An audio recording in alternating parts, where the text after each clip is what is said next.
Hey there, cats and kitties. I am the Blues Man, Johnny Blues, and this is going to be a brief little review for Natsuyuki Rendezvous, episode 10.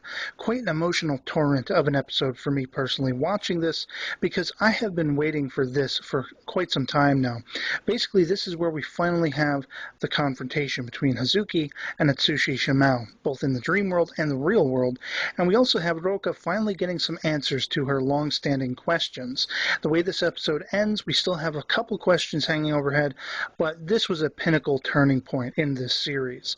Now, we have Hazuki still in the dream world taking on the physical persona of Atsushi and really starting to freak out now that he has lost his body in the real world, especially when he sees a sort of dead version of himself in a glass coffin, much as he saw the little pixie Roka in the dream world a couple episodes back, and he starts to realize, something is amiss here. He's starting to be put in funeral garb, and he sees a funeral stone with his name on it, and basically the little pixie Roka, he finally calls out of the shadows, "Who are you?" And it turns out it's been Atsushi Shimao all along.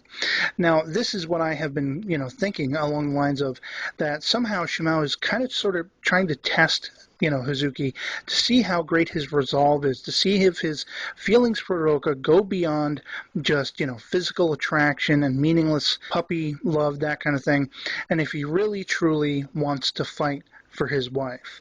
And I think he has proven that by the end of the episode, even though both of these men kind of are opposite ends of the spectrum, and they look at each other like they can't quite fathom what is, motivating each of them. But I really love that we had this confrontation finally. And as I say, we see that it culminates in the real world as well. Now, at some point, I was actually, somewhat freaking out because I am still rooting for Hazuki to win the day in some manner of speaking.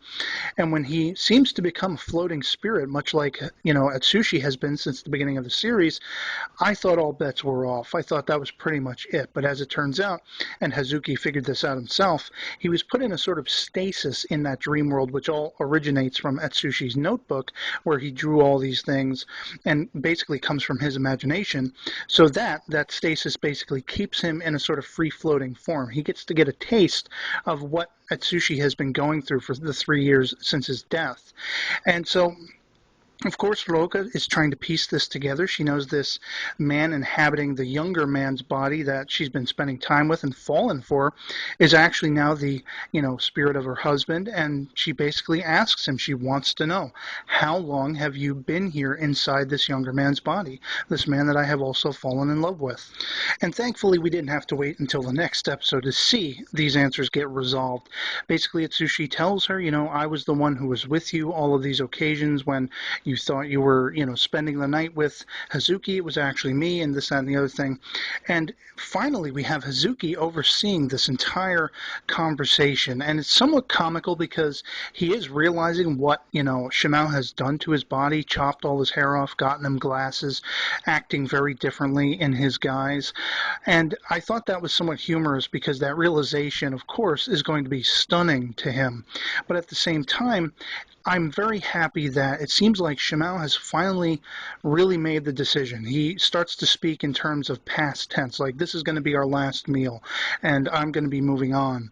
And Roka is actually genuinely concerned for Hazuki. She wants to know by the end of this episode where he is and if he's okay.